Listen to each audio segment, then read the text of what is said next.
Hey everyone, it's Lindsay here from Lift Clinic Toronto, and I'm just going to walk you through one of the full lip injections that I did a couple weeks ago. And what I want to talk to you about is the different techniques available for lip injections. The technique that I use is called cannula technique. Now, the important thing to note about cannula is that even though it looks like a more scary needle because it's very long, it's actually much more safe for you and more comfortable because there's less pain, because there's less injection points, which means that there's less bruising as well. And that's really important to note because the lips are very vascular and you have many blood vessels in there. And what we want to do is reduce your risk of bruising and also reduce your risk of vascular occlusion. And vascular occlusion is a fancy way of saying that the filler has been injected into a vessel in your face that blocks off the blood supply.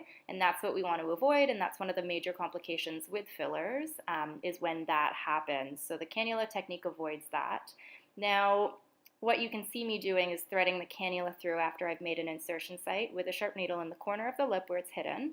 And what I do is I thread it along the vermilion border and I inject it as I remove the cannula very slowly, making a sculpted lip. Then what I did and what I do for each lip is I re-thread it through and I inject the body of the lip to create a really nice natural looking volume. And then I just double check to make sure and massage that there's no lumps and bumps because the last thing you want is to feel the filler in your lips. We want it to integrate nicely.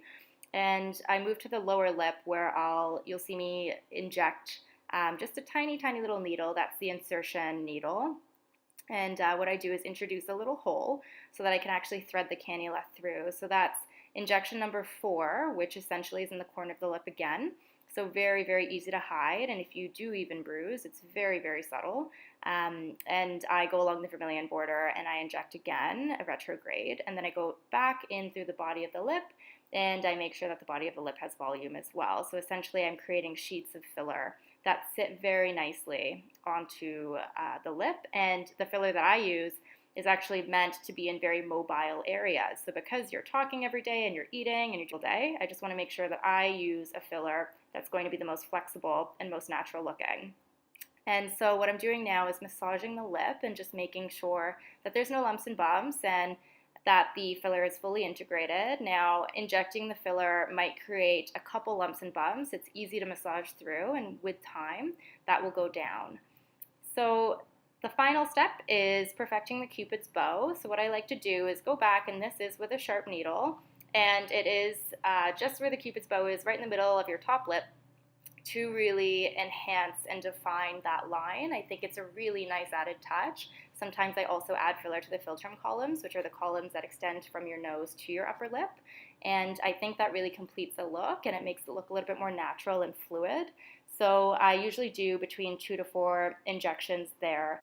And I want to discuss as well a little bit about the tool that I asked my client to use. And it's totally optional for anybody who would like to use it, but it's called the vibrata. And what it does is it tricks your brain into thinking that there's less pain because your brain is focusing more on the vibrations than it is the actual injection pain. So very useful for those with low pain tolerance.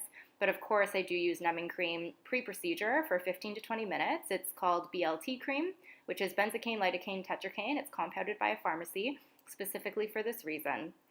So the lidocaine as well is inside of the filler, so over time your lips will become more numb and more resilient to any pain that you may be having.